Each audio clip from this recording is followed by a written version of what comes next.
হয়ে গেছে।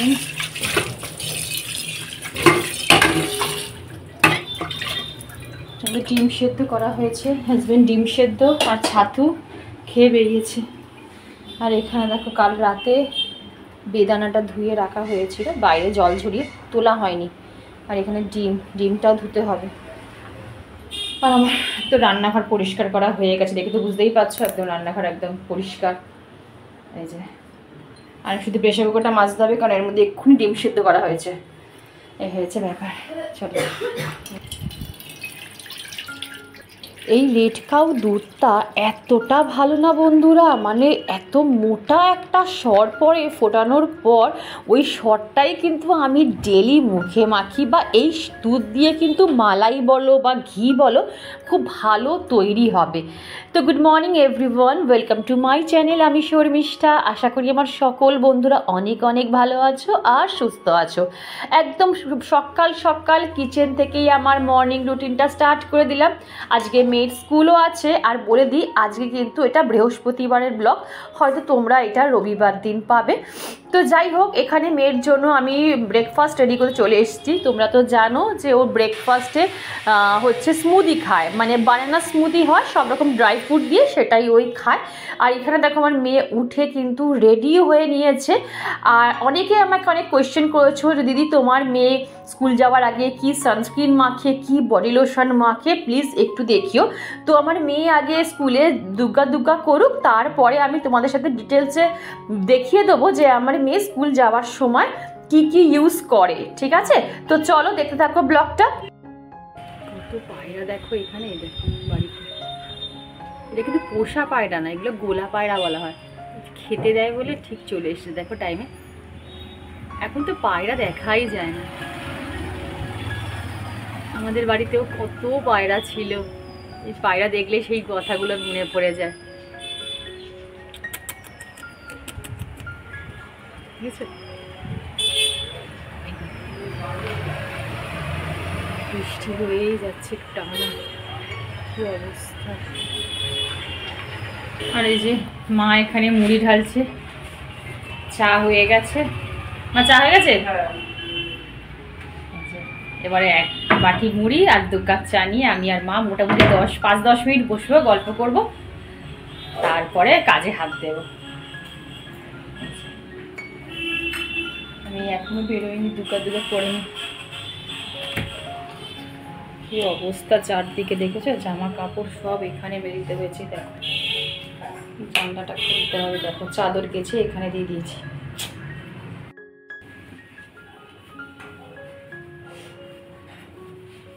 আচ্ছা সকাল ঠাকুরের ফুল নিয়ে চলে এসেছে।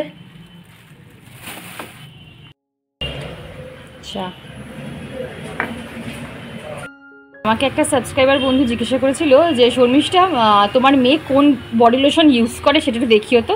তো এইটা দেখো ভিএলসিসির SPF 30টা এইবারে কিনেছি। আমি কিন্তু নিভিয়া ইউজ করি, নিভিয়ার যে SPF 15 বডি লোশনটা আছে, তোমরা আগে যারা আমার ব্লগ দেখো তারা নিশ্চয়ই দেখেছো। তো এইবারে আমি ভিএলসিসিটা নিয়েছি। আমি একটু মাঝে মাঝে মনে হলো যে ব্র্যান্ড চেঞ্জ করি, অনেক দিন হয়ে গেছে, তো এই জন্য এবার ভিএলসিসিটা কিনেছি। ঠিক আছে, ওই নায়িকা থেকে কিনেছি। আর একজন লোপামুদ্রাই বোধহয় আমাকে কমেন্ট করে বলেছিল, আমার মনে পড়ছে না নামটা, যে ডট অ্যান্ড কিট প্রোডাক্টগুলোর মোটামুটি রেঞ্জ কত দামের থেকে স্টার্ট, বাট অ্যাপ্রক্স দাম কত। দেখো ডট অ্যান্ড কিট আমি বলবো ওই ধরো না, তারপর তোমাদের দেখিয়ে দিচ্ছি। এইটা যেমন 495, ঠিক আছে। আচ্ছা একটু ব্লার হয়ে যায় না, এইটা হচ্ছে 395। টোনারটা হচ্ছে 395, ঠিক আছে। এইরকমই দাম গো, ওই ধরো না 500-র মধ্যে, 500, 550, 450, 300-র মানে 350-র ওপরে সব দাম, ঠিক আছে। আর ক্রিমগুলোর দামটা একটু বেশি, এই হচ্ছে ব্যাপার। মানে তুমি ধরো যদি 3টে জিনিস কিনতে যাও মোটামুটি 1200-1300 টাকার মধ্যে হয়ে যাবে। ধরো ক্রিম, ফেস ওয়াশ আর টোনার যদি কেনো ওই 1200 টাকার মধ্যে আশা করি হয়ে যাবে, ঠিক আছে। আর এই ভালো জিনিস একটু অল্পতেই কাজ হয়, বেশি লাগে না, অল্প অল্প ইউজ করবে, দেখবে অনেক দিন যাবে। মানে তোমার রেকমেন্ড অনুযায়ী তোমার যতটা লাগবে ততটা তো ইউজ করতেই হবে না। তো এই হচ্ছে ব্যাপার। চলো, অবস্থা দেখেছো, সবে মেয়েটা স্কুল বেরোলো, আর এই যে রেনকোটে ছাতাতে কিছুতেই এই বৃষ্টির জল থামবে না। কি অবস্থা দেখো, ঠাকুরকে ডাকছি, ঠাকুর যেন সব বাচ্চাগুলো যেন আগে নিরাপদে ঢুকে যাক, তারপরে বৃষ্টিটা হোক। বাচ্চাগুলো এখন যদি ভিজে যায় না, জ্বর জ্বালা একদম সর্দি কাশিতে একদম হবেই হবে। কি অবস্থা দেখো। আগের ব্লগে তোমাদের বলেছিলাম যে কিছু কথা আজকে আমি তোমাদের সাথে শেয়ার করব। অনেক দিন ধরে আমায় খচখচ করছে এই কথাগুলো, যে তোমাদের সাথে না শেয়ার করে আমি থাকতেই পারলাম না। অ্যাকচুয়ালি কী জানো তো বন্ধুরা, আমি কিছু কিছু ব্লগারের ব্লগিং দেখতে খুব পছন্দ করি। আর সেটা আজ থেকে না, আমি আমার ব্লগ শুরু করার অনেক আগে থেকে কিন্তু তাদের আমি ফলো করি, তাদের লাইফস্টাইল দেখি, এভরিডে আমি তাদের ফলো করি। তার মধ্যে একজন আমার খুব প্রিয় ব্লগার, তার এখন ইদানিং করে তাকে শুধু বলতে দেখি, ধরো আমি একটা এক্সাম্পল দিচ্ছি, ধরো বাইরে বৃষ্টি পড়ছে, তখন তিনি বলে উঠলেন, বাবা ঈশ্বরকে ডাকবেন যে ঠাকুর আগে আমার মেয়েটা কলেজে পৌঁছে যাক, তারপরে যত খুশি বৃষ্টি নামুক। বা আমার হাজব্যান্ড আগে ঘরে ঢুকে যাক, বা তার অফিস গন্তব্যস্থলে পৌঁছে যাক, তারপর যত বৃষ্টি নামুক। বা এখন আমার মেয়ে কলেজে পৌঁছে গেছে, এখন যত খুশি বৃষ্টি হোক। এই কথাগুলোর মানেটা কি আমি না সত্যি কথা বুঝে উঠতে পারি না। তার মানে তুমি বলতে চাইলে যে তোমার একার মেয়ে, মানে একার সন্তান বা তোমার একার স্বামী সেফলি ঘরে ঢুকবে বা সেফলি কলেজে পৌঁছাবে, আর আদার্স যে এত মানুষ বাইরে রয়েছে, আদার্স যে এত বাচ্চা বাইরে রয়েছে স্কুল যাওয়ার জন্য, কই তাদের কথা তো একবারও বললে না। আমরা হলে কি বলবো, যে ঠাকুর সবাই যেন সবার গন্তব্যস্থলে আগে পৌঁছে যাক, বা সবাই যেন আগে নিরাপদে ঘরে ঢুকুক, তারপরে যত খুশি বৃষ্টি হোক বা যত খুশি যাই হয়ে যাক। তো ছাড়ো সেসব বন্ধুরা, কথাতে হয়তো কথা বেড়ে যাবে। তো আমার কথাতে তোমরা যদি কেউ দুঃখ পাও বা আমার কথা যদি তোমাদের কোনো খারাপ লেগে থাকে, তো প্লিজ কমেন্ট বক্সে জানাতে পারো। আমার ভুল হলে আমি অবশ্যই সেই জায়গাটা সংশোধন করে নেব। তো আজকে আমি বেডসাইড টেবিলটা পরিষ্কার করব। আর এই বেডসাইড টেবিলটা আমার ইউজই হয় মেডিসিন পারপাসে। এখানে আমার যাবতীয় মেডিসিন আমি সব স্টোর করে রেখে দিই। ইভেন আমাদের মেয়েদের মাসিকের যা যা জিনিসপত্র লাগে সেগুলো আমি সব স্টোর করে রেখে দিই। তোমরা একটা জিনিস ফলো করেছো কি না জানি না, যখন এই মেডিসিন বক্স পরিষ্কার করতে বসবে, আমি বলবো কি তোমরা মাসে অন্তত একবার করে চেক করে নেবে যে তোমাদের মেডিসিন বক্সে কোনো অপ্রয়োজনীয় মেডিসিন আছে কি না, বা ডেট ওভার হয়ে গেছে কি না। অনেক সময় কি করি আমরা, ধরো একটা স্ট্রিপ থেকে দুটো একটা মেডিসিন খেয়ে ওখানেই রেখে দিই, সেটা আর কিন্তু ফেরি না। তো সেগুলো জমতে জমতে জমতে জমতে পুরো মানে মেডিসিনের ঢিপি হয়ে যায়। আর তোমরা হয়তো জানো না, অনেকেই হয়তো জানবে না, যে এই অপ্রয়োজনীয় জিনিস বা ডেট এক্সপায়ার হয়ে যাওয়া জিনিসপত্র সংসারে যদি জমিয়ে রেখে দাও, সংসারে নেগেটিভ এনার্জি অ্যাট্রাক্ট করবেই করবে বন্ধুরা। এটা আমার কথা না, এটা ফেংশুই থেকে বাস্তু টিপস থেকে শুরু করে সবাই যারা মানো তারা কিন্তু সবাই জানবে। জানো তো বন্ধুরা, আমি যা যা ভালো জিনিস জানি, সব হয়তো জানি না, বাট যেটুকু আমি ভালো জিনিস জানি বা যেটুকু হয়তো ভাবি যে এইটুকু আমি আমার বন্ধুদের সাথে শেয়ার করলে হয়তো বন্ধুদেরও উপকারে লাগবে, আমি সেইটুকু তোমাদের সাথে শেয়ার করার চেষ্টা করি। আসলে কি বলতো, নিজে একা ভালো থাকবো, নিজে সেফ থাকবো, এটা কোনো পজিটিভ বা ভালো মানসিকতার লক্ষণও নয়, পরিচয় নয়। তোমার প্রের দ্বারা যদি দুটো মানুষের ভালো হয় বা মঙ্গল হয়, ভাববে সেটাই তোমার পজিটিভ শক্তির পরিচয়। আমি কথাগুলো হয়তো বলতাম না, কিন্তু কোনো প্রিয় মানুষদের মুখে যখন বারবার তার একারই ভালো থাকার কথাগুলো শুনি না, তখন কোথাও না কোথাও একটু খারাপ লাগে। আজকে কি রান্না হবে সেটা একবার দেখিয়ে দিই। এই তো লাউ দিয়ে মাছের মাথা দিয়ে তরকারি করব। কালকে মাছটা করে রেখেছিলাম, মাছের মাথাটা রেখে দিয়েছিলাম যে লাউ দিয়ে করার জন্য। আর এখানে হয়েছে বাটা মাছ আর কাতলা মাছ। বাটা মাছ আমরা 3 জন খাবো, আর মেয়ের জন্য কাতলা মাছ।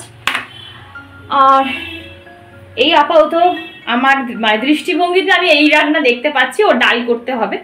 আর কি কি হবে দেখা যাক, কি করি, যা করবো তা তো তোমার সাথে শেয়ার করবোই। আগে চলো, এই যে ডিমটা জল ঝরে গেছে, ডিমটাকে তুলে নিই। যে দুধের সর তুলে রেখেছি প্যাক বানাবো বলে।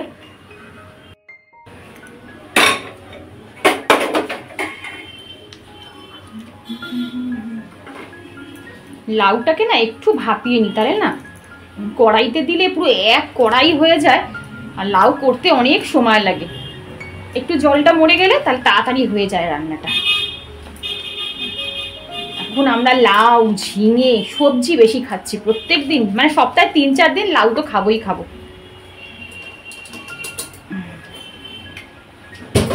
আচ্ছা বাবা, আমার ঢাকনা খুঁজে কি হচ্ছে আমার সাথে, কে জানে ভিতরে কারবার হচ্ছে।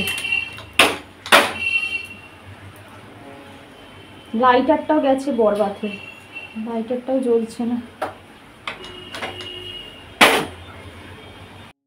আচ্ছা বন্ধুরা, তোমাদের কার কার কাছে এইরকম এগ স্টোরেজ বক্সটা আছে অবশ্যই আমায় কমেন্ট বক্সে জানিও। এটা যে আমার কত সুবিধা হয়েছে বন্ধুরা কি বলবো, এতটা স্পেস সেভিং জিনিস এটা আছে কি বলবো। ইভেন ডিমগুলো কিন্তু বেশ ভালো থাকে।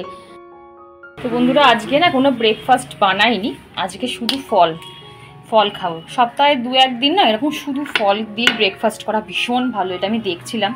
তো এটা হচ্ছে বাতাবির জুস, ঠিক আছে, এই যেটা বাতাবির জুস, আর এখানে রয়েছে নাশপাতি আর পেয়ারা। তো এইটা দিয়ে আজকে আমরা ব্রেকফাস্ট করবো। এর মধ্যে পেঁপেটা একটু ডাটাটা ভাবছি, আবার তেলটা গরম হয়ে গেছে।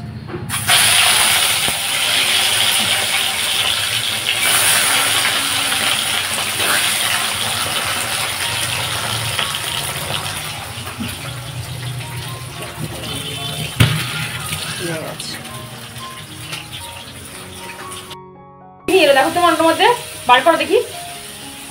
আবার এখন হাতে করে কি নিয়ে এলো, মোচা নিয়ে এলো, আনারস, পেঁপে না পেঁপে না আম কোথায়, পেয়ারা আম, আর কি ওই প্লাস্টিকে কি বার করো, প্লাস্টিকগুলো বার করো। বিনস আছে, কাঁচা লঙ্কা আছে। বাবা রে, এই ছেলেটা না আমি বলেও বোঝাতে পারবো না একে। এনেই খালাস, যে করবে সে তো বুঝবে না, এনেই খালাস। তো আজকে দেখলাম হাজবেন্ড বাজার থেকে আম এনেছি, জানো তো। আসলে আম আনার কারণ হচ্ছে এই, মানে এখন তো অফ সিজন না, এখন এই কাঁচা আমের তো অফ সিজন, তাও এনেছে কারণ কি বলতো না, আমি অনেকদিন ধরে বলছি যে এই ঝোল মানে ঝিঙে পেঁপে ডাটার ঝোল কন্টিনিউ খেয়েই যাচ্ছি। তো আমি তার মধ্যে না যদি একটু টক, মানে ধরো কোনো কিছু টক হলো বা একটু আমের চাটনি হলো বা টমেটোর চাটনি হলো, আমার এই টক বা মিষ্টি এই দুটোর মধ্যে যদি একটা আমার পাতে থাকে আমি ওটা দিয়েই ভাত সাবার করে দিই।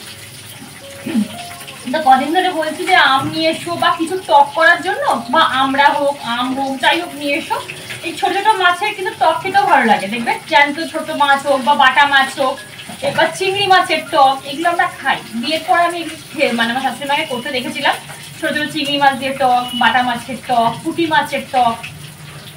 তো যাই হোক, তো আজকে দেখলাম নিয়ে এসছে। তো এবারে আমি ভাবছি কি করব, আমের চাটনি করব না মাছের 2-3টে মাছ দিয়ে আমের টক করব, কি করবো মা? এই হয়ে গেছে ব্যাপার, এটাই হচ্ছে ব্যাপারে কি করব। চাটনি করতে ইচ্ছা করে কিন্তু ওই যে চিনিটার জন্য করতে ইচ্ছা করে না, এত চিনি লাগে না চাটনিতে। হ্যাঁ সেটাই, আবার আম যদি টক হয় তখন তো চিনি আবার বেশি লাগবে, কি করবো বুঝতে পারছি না। ওই তো এটাই হয়ে যায় সমস্যা, দেখি কি করি। আরে তোমরা কমেন্ট করে বলো তো যে তোমাদের প্রত্যেক দিনের পাতে যদি একটু চাটনি বা একটু টক হয় কেমন লাগে, এটা আমার কমেন্ট করে বলতে। হ্যাঁ, দেখি তোমাদের সাথে আমার কার কার মানে মতের মিল হয়। চলো, এদিকে আমার ভাজা হয়ে গেছে মাছগুলো। ও আচ্ছা, মায়ের আবার চা করবে, মায়ের আবার এই টাইমটা আবার মায়ের চায়ের নেশা হয়, বুঝলে। এই যে মাছ ভাজা হয়ে গেছে, দাঁড়াও মা এই মাছটা ভেজে দিই তারপরে ঠিক আছে, মানে কড়াইটা ঠান্ডা হয়ে যাবে আবার। তো বন্ধুরা আমার এখানে সবজিটা কিন্তু কষানো হয়ে গেছে, আর এই যে জলটা ঢালছি এটা কিন্তু সবজি সেদ্ধ করা জল। আমি সবজি সেদ্ধ করে সেই জলটা কিন্তু কখনোই ফেলি না, তাহলে সবজির গুণাগুণগুলো কিন্তু চলে যায়। ওই কষানোর পর যে জলটা আমরা ইউজ করি সেটা ওই সেদ্ধ করা জলটাই কিন্তু আমি দিয়ে দিই। তো এই তো দেখো আমি রান্না করছি আর এদিকে কিন্তু মোচাটা আমার প্রায় অর্ধেকই ছাড়ানো হয়ে গেছে। তো ভাবলাম যখন বাজার এসেই গেছে তাহলে কেন না একটু সবজিগুলো ছাড়িয়ে রাখি, তাহলে পরের দিনে রান্না করতে অনেক সুবিধা হবে। আজকে আমি আমার একটা ছোট্ট সাবস্ক্রাইবার বোনের কথা তোমাদের বলবো। ও অনেক পুরনো কিন্তু আমার সাবস্ক্রাইবার বোন। ও হসপিটালে অ্যাডমিট ছিল, ওর ফোনটাও এদিকে নষ্ট হয়ে গেছে। ও মাঝে মাঝে টিভিতেই এখন আমার ব্লগ দেখে, আর মাঝে মাঝে ওর হাজব্যান্ডের ফোন থেকে আমায় কমেন্ট করে। বিশ্বাস করো বন্ধুরা, এই কমেন্টগুলো যখন আমি পড়ি বা এই কমেন্টগুলো যখন তোমাদের কাছ থেকে আমি পাই, আমি বুঝতে পারি যে তোমরা আমায় কতটা ভালোবাসো বা পছন্দ করো। আমি বলবো রশনিকে, ওর নাম রশনি, তোমাকে থ্যাংক ইউ আমি একবারও বলবো না, কারণ থ্যাংক ইউ শব্দটা না অনেক ছোট এই কমেন্টের কাছে। শুধু ঈশ্বরের কাছে প্রার্থনা করব তুমি খুব তাড়াতাড়ি সুস্থ হয়ে স্বাভাবিক জীবনে ফেরো, কারণ সুস্থ তোমাকে হতেই হবে, কারণ তোমার একটা ছোট্ট ফুটফুটে বাচ্চা ছেলে আছে। কথা বলতে বলতে আমার কিন্তু লাউয়ের তরকারিটা হয়ে গেছে, একদম মাখা মাখা করে তরকারিটা করছি। আর একটু নামানোর আগে না একটু গরম মশলা আর একটু গোলমরিচ মিশিয়ে তারপর নামিয়েছি। আর এই যে একটা মাত্র কাতলা মাছ, যেহেতু আমার মেয়ে ওই ঝিঙে ডাঁটা দিয়ে ঝোল একদম খাবে না, বুঝতে পারছো তো আজকালকার বাচ্চারা, তো ওই জন্য মাছের একটু কালিয়া করে দিচ্ছি, মানে ওকে একটু পেঁয়াজের ছোঁয়া হলেই হলো, বুঝতে পেরেছো তো? মানে তুমি যেরকম লাইটলি করে দাও, বাট পেঁয়াজ রসুন যেন একটু গন্ধে থাকে। তো এই তো কথা বলতে বলতে আমার ডালও হয়ে গেছে। আর এখন আমি অ্যাটলিস্ট আমি ভাবলাম যে কি করব আম দিয়ে, তো ভাবলাম থাক আম দিয়ে একটু টকই বানাই। তো টকটার জন্য দেখো আমি এখানে সর্ষে আর বোধহয় একটা শুকনো লঙ্কা ফোড়ন দিয়েছিলাম। আর আমটা না খুব একটা টকও ছিল না, খুব একটা মিষ্টিও ছিল না, মানে মিডিয়াম ছিল। তো আমটাকে আমি নুন দিয়ে ভালো করে সেদ্ধ করে দিয়েছি, তারপর জল দিয়ে ভালো করে মাছগুলোকে একটু ফুটিয়ে, আর সর্ষে পোস্ত, মানে সর্ষেটাই বেশি, পোস্তটার নামকে বাস্তেই ছিল, সে সর্ষে পোস্ত বাটাটা ওপর দিয়ে ছিটিয়ে, বেশি না ফোটাবে না কিন্তু, অল্প একটু জাস্ট 2-1 মিনিট ফুটিয়ে সঙ্গে সঙ্গে নামিয়ে নেবে, রেডি হয়ে যাবে একদম হালকা পাতলা মাছের টক। তো বন্ধুরা এই যে আমার রান্না রেডি, আর ঘড়িতে এখন বাজে 12টা 25। তো চলো একবার দেখিয়ে দিই তোমাদের, তো জাস্ট টাচ আপ দেখিয়েছি, পুরো তো কিছু দেখায়নি। তো ভাত, আর এই যে মাছের ঝোল, আর এখানে দেখি মাছের টক, আর এখানে রয়েছে মুসুর ডাল, এখানে মেয়ের কাতলা মাছের ঝাল। ব্লার হয়ে যাচ্ছে কেন বুঝতে পারছি না, মোবাইলটা তাড়াতাড়ি। আর এই হচ্ছে লাউ ঘন্ট, উপরে একটু গোলমরিচ ছড়িয়ে দিয়েছিলাম। এই হচ্ছে আজকের লাঞ্চ মেনু, ঠিক বললাম তো? তো যাই হোক বন্ধুরা, রান্না করতে করতে আমার কিন্তু মোচা ছাড়ানো হয়ে গেল, মানে একটু নিশ্চিন্ত হওয়া গেল যে যাক বাবা, কাল সকালে যখন রান্না করতে বসবো ওই হেডেকটা থাকবে না যে বাবা মোচা ছাড়ানো হয়নি। কারণ মোচা বলো, এই কিছু জিনিস না, শাক পাতা, লাউ, মোচা, এইগুলো না সঙ্গে সঙ্গে ইনস্ট্যান্ট ছাড়িয়ে রান্না করতে একটু সময় সাপেক্ষ ব্যাপার, অনেক দেরি হয়ে যায়। তো আমি রান্না করছি আর মোচাটা ছাড়িয়ে নিচ্ছি। মা আমাকে বলেছিল যে তুই ছেড়ে দে, আমি সন্ধ্যেবেলা ছাড়িয়ে নেবো। তো ভাবলাম কেন, দরকার কি আছে, যখন টাইম আছে রান্না করতে করতে যখন হয়ে যায়, তখন সেই কাজটা ফালতু ফেলে রেখেই বা কী করবো, তো করেই ফেলি। তো এই হচ্ছে ব্যাপার। আর আমার ব্যাকগ্রাউন্ড দেখে তোমরা কিছু ভেবো না, কারণ এখনও অবিরাম বৃষ্টি পড়েই যাচ্ছে, জামা কাপড় ধোয়া হচ্ছে, আর এই ঘরেই মেলা হচ্ছে। দেখো কি করব বলো, ইভেন আমার ঠাকুর ঘরেও দেখো চাদরটাকে, এই যে চাদরটাকে দিয়ে দিয়েছি, কি করবো বল, কিছু তো করার নেই। তো যাই হোক, আর একটা কথা যেটা বলার, তো বিয়ের আগে না আমি সত্যি কথা এত কিছু খেতামই না, আমি শাক পাতা খেতাম না, মাছের টক একদমই খেতাম না, টক তো খেতামই না, চাটনিটা খেতাম। তো বিয়ের পরে এই টক খাওয়া, তারপর নানান রকমের সবজি খাওয়া, এটা আমি শিখেছি, এটা আমি অন ক্যামেরা বলে শিখেছি। আসলে কি হয়, এটা দেখবে ম্যাক্সিমাম মেয়ে বলো, ছেলেরা বলো, বা ম্যাক্সিমাম মেয়েরাই সবজি খেতে চায় না। তো আমার মেয়ে যেমন এখন একটা সবজি খাবে না, মিষ্টি খাবে না, টক খাবে না, কিন্তু তখন কি মায়ের কাছে রইলাম, আমি খাবো না, একটা আমি খাবো না, জোর জবরদস্তি দেখানো যায় যে না আমি খাবো না তো খাবোই না, আমি সবজি খাবো না তো খাবো না, সব সাইড কাটিয়ে ফেলে শুধু মাছ দিয়ে খেয়ে চলে উঠে গেলাম, বা মাংস দিয়ে খেয়ে উঠে চলে গেলাম। কিন্তু বিয়ের পর তো সেই জিনিসটা করলে হবে না, না তোমাকে মানে যেটা হবে তোমাকে সেটা খেতেই হবে, মানে অপশানটা তোমার থাকবে না। আর না খেলেও একটা দৃষ্টিকটু ব্যাপার, যে তখন হয়তো শ্বশুরবাড়ির লোকরা বলতেই পারে যে বাপের বাড়িতে কিছুই খেয়ে আসোনি বা কিছুই শেখোনি, কীভাবে খেতে হয় জানো, যে মানুষ যেটা হয় না, তো লজ্জার খাতিরে বলো কি মানে কি বলো দৃষ্টিভঙ্গির খাতিরেই বলো, তো আমাদের সেটা খেয়ে নিতে হয়। তারপর 1 দিন 2 দিন 3 দিন 4 দিন খেতে খেতে খেতে খেতে তো সেটা আমাদের কিন্তু অভ্যাসে পরিণত হয়ে যায়, তাই না? যেমন অভ্যাস তুমি নিয়ে তৈরি করবে তেমন। তো এখন আমার মেয়ে অনেক সবজি খায় না, অনেক কিছু খায় না, তো আমি ওকে খুব একটা জোর করি না। আমি জানি পরিস্থিতির চাপে ঠিক জায়গায় পড়লে ও ঠিক খেয়ে নেবে। আমার অনেক বোনরাও আছে, আমার মাস্তুতো বোনরা এরকম আছে যারা একটা সবজি খায় না, কিন্তু বিয়ের পর দেখো সব কিছু খাওয়া শিখে গেছে।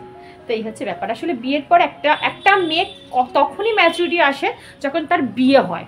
বিয়ের আগে যতই সে বয়সে বিয়ে করুক না, তার মধ্যে ফুল ম্যাচুরিটি কিন্তু আসবে না যতক্ষণ না সে বিয়ে করছে, যতক্ষণ না সে সংসার করছে, যতক্ষণ না সে নিজের হাতে রান্না করে পরিবেশন করছে, মানে সব কিছু টিপ পাই টু পাই, ততক্ষণ তার মধ্যে কিন্তু একটা মেয়ের মধ্যে ম্যাচুরিটি আসে না, আমার এটা মনে হয় ব্যক্তিগত ব্যাপার।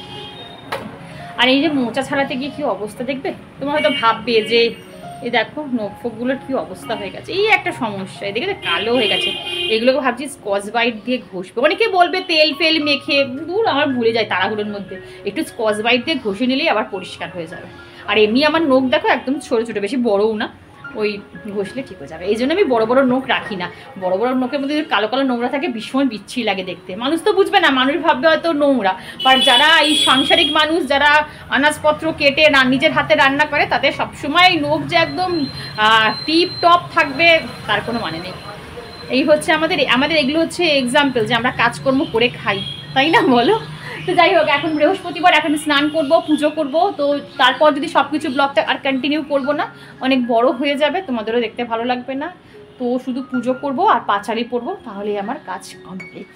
তো চলো বন্ধুরা, ভিডিওটা আজকে আমি এইটুকু রাখছি। ভিডিওর কোনো অংশ ভালো লাগে চ্যানেলটা সাবস্ক্রাইব করে পাশে দেখো, লাইক করো, শেয়ার করো, কমেন্ট করতে একদম ভুলো না। আজ আসি, আজান শুরু হয়ে যাবে, তার আগেই ব্লগটা আমি শেষ করছি। Tata bye.